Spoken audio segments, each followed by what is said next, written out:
സംസ്ഥാനത്തെ സ്വാശ്രയ medical fees കൂടും. ഫീസ് കൂട്ടണമെന്ന സ്വാശ്രയ മാനേജ്മെന്റുകളുടെ ആവശ്യം ഹൈക്കോടതി അംഗീകരിച്ചു. 2 മാസത്തിനകം ഫീസ് പുതുക്കി നിശ്ചയിക്കാൻ റെഗുലേറ്ററി കമ്മിറ്റിയോട് കോടതി നിർദ്ദേശിച്ചു. ഷബന സിയാദ് വിവരങ്ങളുമായി. ഷബന, എന്താണ് വിവരങ്ങൾ? സ്വാശ്രയ മെഡിക്കൽ സ്ഥാപനങ്ങളിലെ ഫീസ് നിശ്ചയിക്കാനുള്ള അധികാരം സ്ഥാപനങ്ങൾക്ക് തന്നെയാണ്.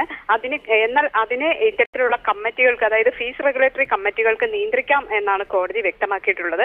സ്ഥാപനങ്ങളുടെ ലാഭമുണ്ടാക്കൽ, തലവരിപ്പണം, ചൂഷണം എന്നിവ ഒഴിവാക്കേണ്ടതാണ്.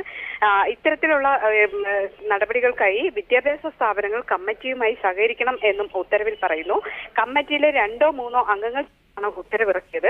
എല്ലാ അംഗങ്ങളും ചേർന്നായിരിക്കണം ഉത്തരവിറക്കേണ്ടത്. കമ്മിറ്റി കോറം തികയാണ് ഉത്തരവിറക്കിയത് എന്ന് ചൂണ്ടിക്കാണിച്ചായിരുന്നു കോടതിയുടെ ഉത്തരവ്. സ്വകാര്യ മെഡിക്കൽ കോളേജുകളിലെ അഡ്മിഷൻ, ഫീ റെഗുലേറ്ററി കമ്മിറ്റിയുടെ ഫീസ് നിർണ്ണയം തുടങ്ങിയ കാര്യങ്ങൾ ചോദ്യം ചെയ്ത് കരുണ മെഡിക്കൽ കോളേജ് ഉൾപ്പെടെയുള്ള 21ഓളം മെഡിക്കൽ കോളേജുകളായിരുന്നു കോടതിയിൽ ഹർജി നൽകിയത്. ഈ ഹർജിയിൽ 100ഓളം വിദ്യാർത്ഥികളും കക്ഷി ചേർന്നിരുന്നു. 2017-18 പ്രവേശനം നേടിയ വിദ്യാർത്ഥികളുടെ ഫീസ് നിശ്ചയിച്ചത് 2017 നവംബർ 23-ന് കമ്മിറ്റി ഒരു ഉത്തരവ് പുറത്തിറക്കി.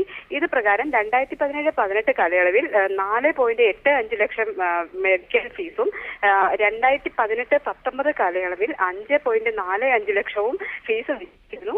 ഇത്തരത്തിൽ ഫീസ് നിശ്ചയിച്ചത് കുറഞ്ഞ തുകയായി പോയി, അല്ലെങ്കിൽ കുറഞ്ഞ ഫീസായി പോയി എന്ന് ചൂണ്ടിക്കാണിച്ചായിരുന്നു മാനേജ്മെന്റുകൾ ഹൈക്കോടതിയെ സമീപിച്ചത്.